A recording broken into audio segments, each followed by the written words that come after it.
সম্মানিত গণ্যমান্য ব্যক্তিবর্গ, ইসলামী ব্যক্তিত্ব বৃন্দ, সুধীবৃন্দ এবং আজকের এই প্রস্তুতি সভায় উপস্থিত সর্বস্তরের দিনদার, দিনদরদি, ইমানদার, মুমিন আমার দ্বীনি ভাইসব, আমি আল্লাহ তাআলার শুকরিয়া আদায় করছি।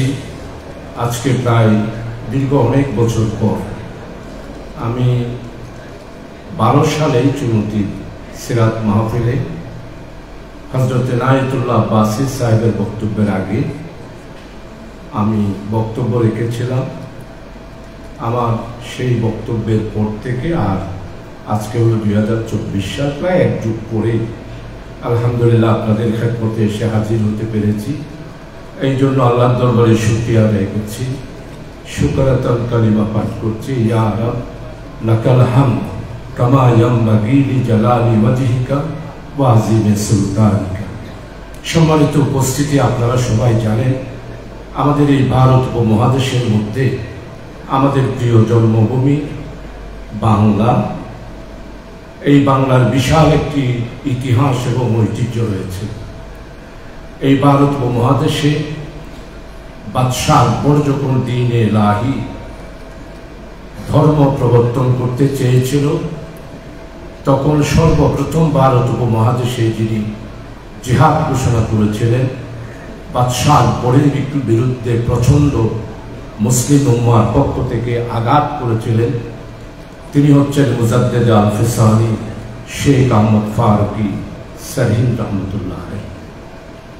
তার নামেই মুজাদ্দেদিয়া তরিকা, গারাঙ্গিয়ার বড় হজরত থেকে শুরু করে আরকানি হজরত আব্দুস সালাম আরকানি রহমতুল্লাহ আলাইহি, এই তরিকার মধ্য দিয়ে দ্বীনের খেদমত ওনারা করে গেছেন। সর্বশেষ আমাদের হাফেজুল হক সাহেব নিজামী, ওনারাও মুজাদ্দেদিয়া তরিকা চর্চা করেন এবং উনিও তালিমা দেন।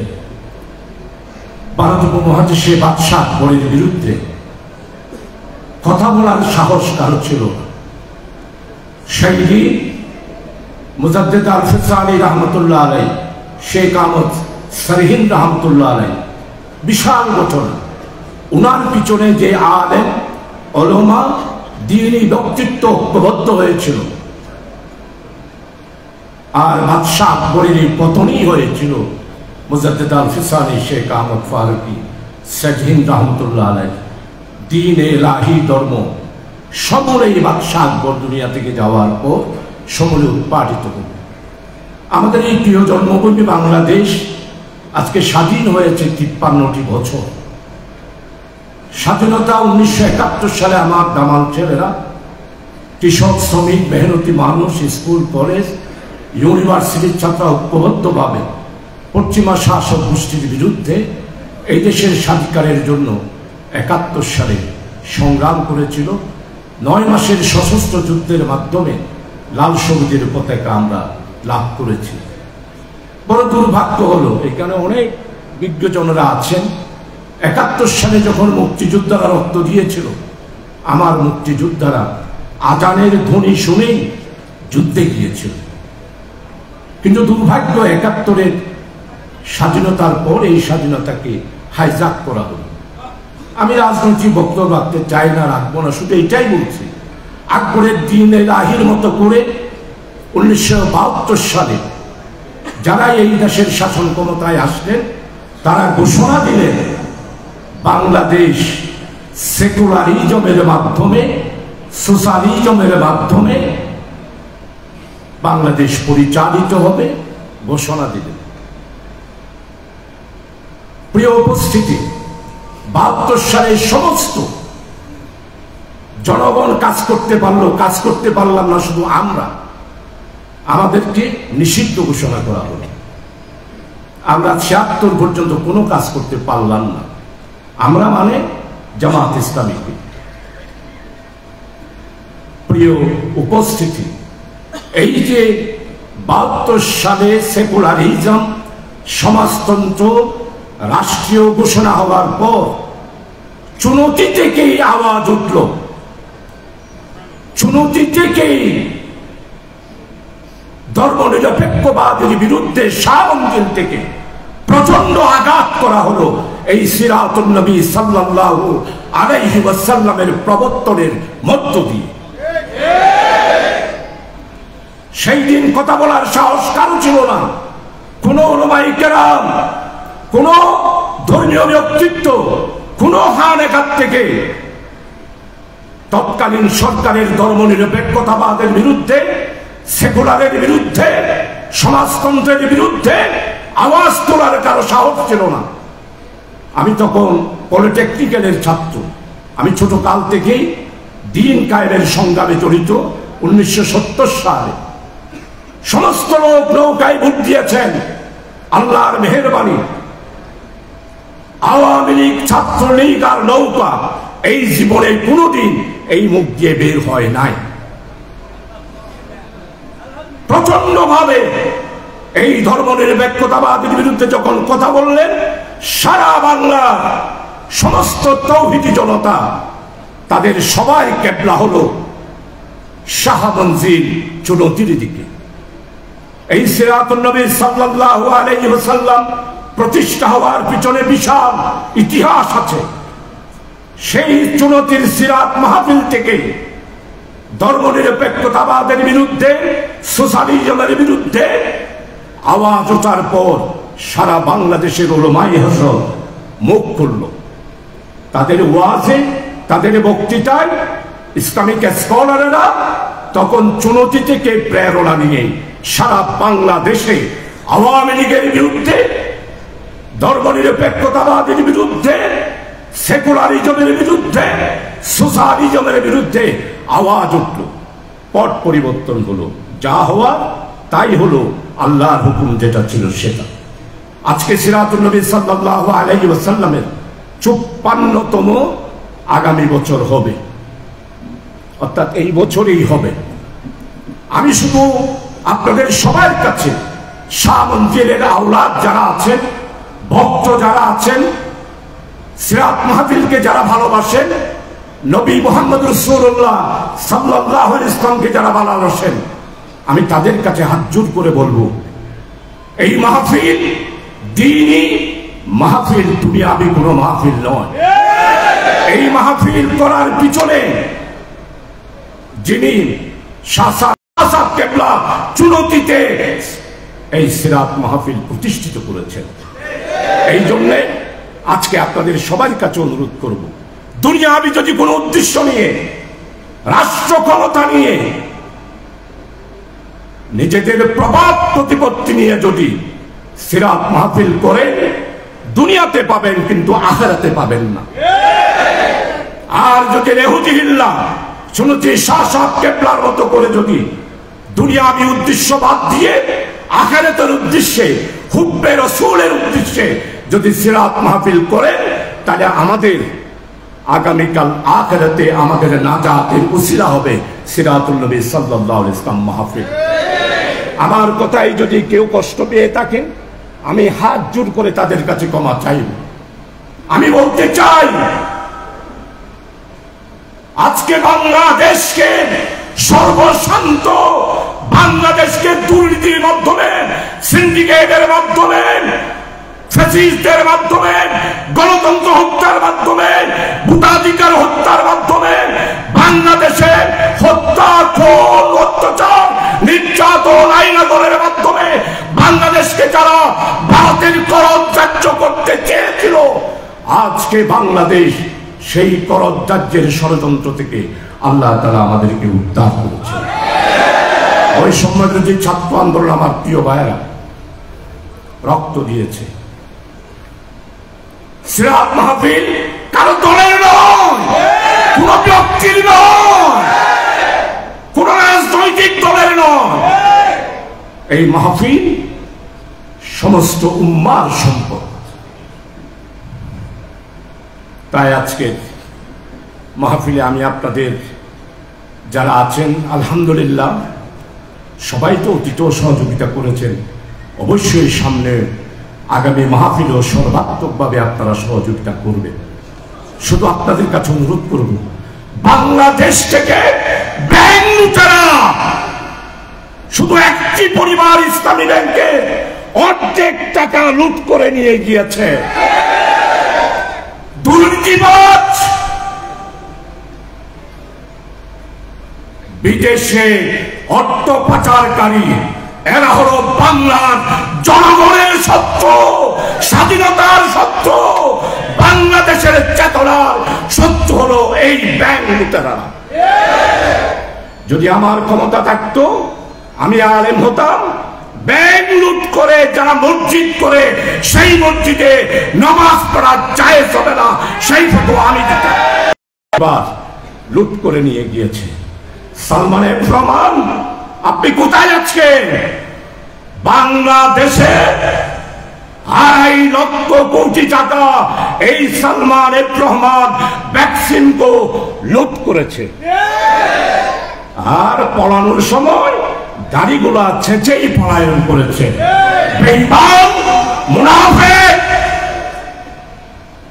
সালমান রহমান আরেকজনের দাম করতেছি না, এইভাবে 16টা পরিবার বাংলাদেশকে ধ্বংস করে দিয়েছে।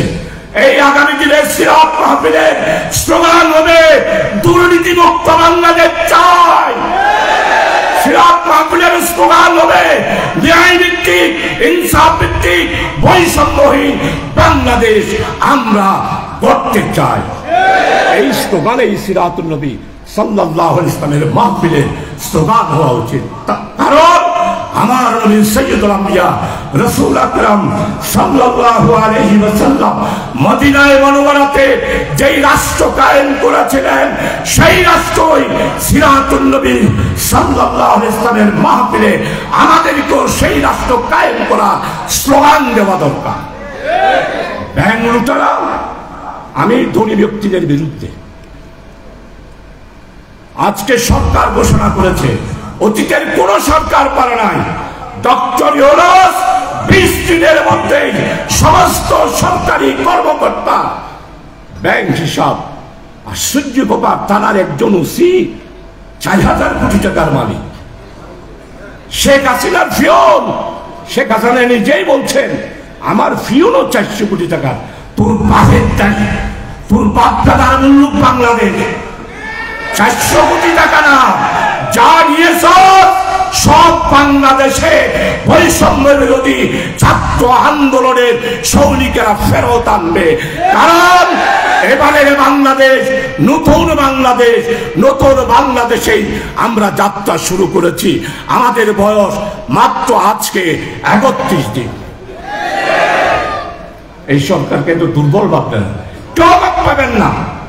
টিয়া হতো আমাদের এনে এই বছর 100 কোটি, তারপরের বছর 150 কোটি, তারপরের বছর এই ব্রাঞ্চ। তোমার বাপদাদার ব্যবসা, বাপদাদার ব্যবসা, ব্যবসার জফলা দেখা। ইংরেজির নাম বলছে বিজনেস, আসলেই বলছে বুঝেনিস প্রিন্সিপাল সাহেব, বিজনেস নয়। এই দেশের ব্যবসায়ীরা ধনাত্মরা হুঁশিয়ার হয়ে যাও, কড়াই গন্ডাই হিসাব দেবো আমরা ইনশাআল্লাহ। প্রিয় ভাই সব যাক, আমার আসলে একটু আবেগ আসছে। 12 বছর পরে বক্তৃতা তো। আর ভাই আজাদ গুসর কিনা হইলে পারি, আজাদ ভাই উৎসর কিনা হইলে পারি, গুসান হইও আমাদের সিরাতুন নবী আল্লাহ চালাইব। ঠিয়া যদি হরিকায় নতে আর তো দেখলাম বৈষম্য বিরোধী ছাত্র আন্দোলন, ঠিয়া হরিকায় নদে রাস্তা বড় অনেকটা ঠিয়া আসছে, মুখটায় হতে পানি লাগবে, পানি লাগবে। সেই মুখটাকে গুলি করে হত্যা করা হয়েছে এই পুলিশ। আর লোহাগারা পুলিশও তার নামে নামের সাহায্য আছে। ও বাসে ইটার নামে বলে স্কুল, ইটার নামে বলে রোড। ওরা তুই গভর্নমেন্ট সরিয়া সোজা তোর নামে কেন লোহাগারা স্কুল? খবরদার। ইয়া তো বেগুন আইরুল মাপসার একজা বেগুন হর কি আই শিবিরের সাথে ছিলাম, শিবিরের সদস্য ছিলাম। আয় কত অমুক জমা তোর আমির নাতি, কি হর প্রিয়র ঘরের নাতি, কি হর ফুতর ঘরের নাতি। একটা আশ্চর্য ব্যাপার। আর অফিসত গেলে ওনারা দেখবেন প্রতিদিন 200-300 এইভাবে শুধু পুলিশ। তো যাক, আর বক্তব্য রাখবো না, আপনারা দোয়া করবেন। এই সরকার কোনো শক্তিশালী সরকার। সিরাত মাহফিল সবার, মুসলিম উম্মার। এখানে কোনো দল নয়, এখানে কোনো রাজনীতি নয়, এখানে কোনো বিভেদ নয়, এখানে কোনো বিভক্তি নয়। আমরা সবাই মিলেমিশে এই ঐতিহাসিক, এটা শুধু চুনৌতির সিরাত না, এটা হলো বাংলার 20 কোটি মানুষের একটি মাহফিল, সেটা হলো সিরাতুন নবী সাল্লাল্লাহু আলাইহি ওয়াসাল্লামের মাহফিল। তাই আজকে এখানে অনেক গাউজান, নাঙ্গুরিয়া, ফটিকছড়ি অনেক বাইরে এসেছে। সবার কাছে অনুরোধ করবো, আসুন সিরাতুন নবী সাল্লাল্লাহু আলাইহি ওয়াসাল্লামে কোনো বিভেদ নয়, কোনো বিশৃঙ্খলা নয়। আজকে আমাদের আমিরি জামাত ঘোষণা করেছেন, আগে আনসারের আলেম, কওমি আনসারের আলেম। আমাদের চিটংয়ের ভাষায় ওয়াহাবি সুন্নি। আমিরি জামাত ঘোষণা করেছেন, ওয়াহাবি সুন্নির মধ্যে আর কোনো দেওয়াল থাকবে না। আমরা জামাত শিবিরেরাই এই দেওয়াল ভাঙবো ইনশাআল্লাহ। ঐক্যবদ্ধ ভাবে আবার আমাদের যাত্রা শুরু হবে, যেই যাত্রা মুজাদ্দেদ আল ফিসানি, শেখ আহমদ ফারুকি, সালেহেন রহমতুল্লাহ আলাইহি ভারতে শুরু করেছিলেন। সেই যাত্রার শেষ হবে বাংলাদেশে যদি আমরা একটি ইসলামী বিপ্লব সংগঠিত করতে পারি। খবরদার দুর্নীতিবাজদের জায়গা দেবেন না। সিরাতুন নবী মাহফিলের স্টেজ, নামাজ নাই, দোয়া নাই, স্টেজ বইরে আলিফ বাতা জানে না, সেও বলে মুফতি। হাল জবানার মুফতি তিনি, আলিফ বাতা জানেন না। আর চিটংগলের প্রিন্সিপাল সাহেব আছে, এটারাও স্টেজে তুলে। স্টেজ তো এরই অপবিত্র জায়গা। তুলেন, পীর সাহেবদেরকে তুলেন, আলেমদেরকে তুলেন, স্কলারদেরকে তুলেন, শিক্ষাবিদদেরকে তুলেন, নামাজি কালামী মানুষদেরকে তুলেন। মাহফিল বড় পবিত্র মাহফিল। বাস দোয়া করবেন, দুর্নীতিবাজদের বিরুদ্ধে সবাই ঐক্যবদ্ধ থাকবেন। আর ভিতরে ভিতরে সাতদিন জানো আগালা তো তারা কি আপনার বেরিয়ে লিস্ট গিয়ে কানাডা বাড়ি উঠবে, মনে উঠবে একটা বাড়ি উঠিয়ে চার চারিবার সম্ভব নয়। সব ফেরত আনা হবে। বাংলাদেশে জামাত আর শিবির ইনশাআল্লাহ যতদিন থাকবে, দুর্নীতিবাজদের জায়গা বাংলায় হবে না ইনশাআল্লাহ।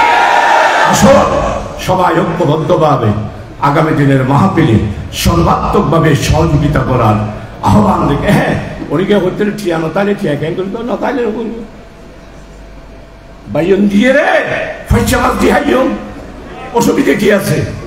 আব্দুল সালাম আর কানি রহমতুল্লাহ একটা নসিহত আছে, হতে হারাম হালাল থেকে যদি বেঁচে না থাকেন, আল্লাহর অপছন্দনীয় ইনকাম যদি আপনি করেন, সারাটা বছর মুরাকাবা করতে পারেন, কিন্তু আল্লাহর সান্নিধ্য পাবেন না।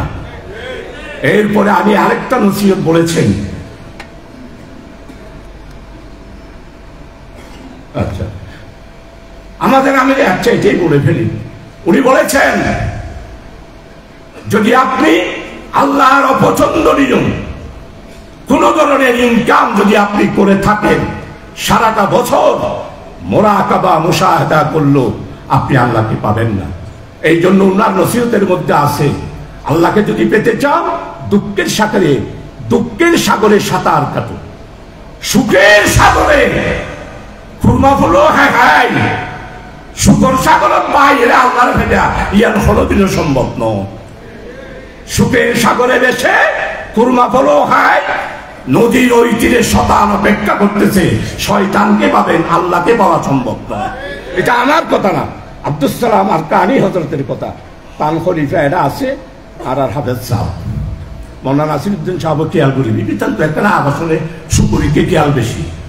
আমার কাজী নাসিরউদ্দিন সাহেব তো সুপুরিকে খেয়াল বেশি। আমি চাগা মায়র বেদ বৌদি ইনকে খেয়াল বেশি। আল্লাহকে যদি পেতে চান, দুঃখের সাগরে আপনাকে বাঁচতে হবে। সম্মানিত ভাইয়েরা, আমাদের আমিরি জামাত ঘোষণা করেছেন, বাংলাদেশের সংখ্যালঘু আর সংখ্যাগুরু বলতে আমরা জামাত শিবিরেরা ভেঙে চুরমার করে দেব। বাংলাদেশে সংখ্যালঘু হিন্দু, বৌদ্ধ, খ্রিস্টান আর সংখ্যাগুরু মুসলমান, এর মধ্যে কোনো ব্যবধান নাই। আমরা সবাই বাংলাদেশের নাগরিক, সমানভাবে আমরা স্বাধীনতার স্বাদ ভোগ করব। তাই কোন ধরনের সাম্প্রদায়িক সম্প্রীতি নষ্ট হয় এই রকম কোন বক্তব্য, এই রকম কোন আচরণ আমার মনে হয় আপনাদের সবার কাছে বলবো এই আল্লাহর মেহেরবানি, দোয়া করবেন। আসসালামু আলাইকুম। আলহামদুলিল্লাহ, এতক্ষণ ধরে প্রধান অতিথির সার্বভৌম আলোচনা রাখার জন্য আন্তরিক মোবারকবাদ জানাচ্ছি। বাংলাদেশ জামায়াত ইসলামের কেন্দ্রীয় কর্মপরিষদ সদস্য, চট্টগ্রাম মহানগরীর সংগ্রামী আমির, সাতকানের লোহাগড়া আসনের সাবেক জাতীয় সংসদ সদস্য, জামায়াত ইসলামী সংসদীয় দলের সাবেক হুইপ, বিশিষ্ট রাজনীতিবিদ জনাব আলহাজ শাহাদাত চৌধুরী মহোদয়।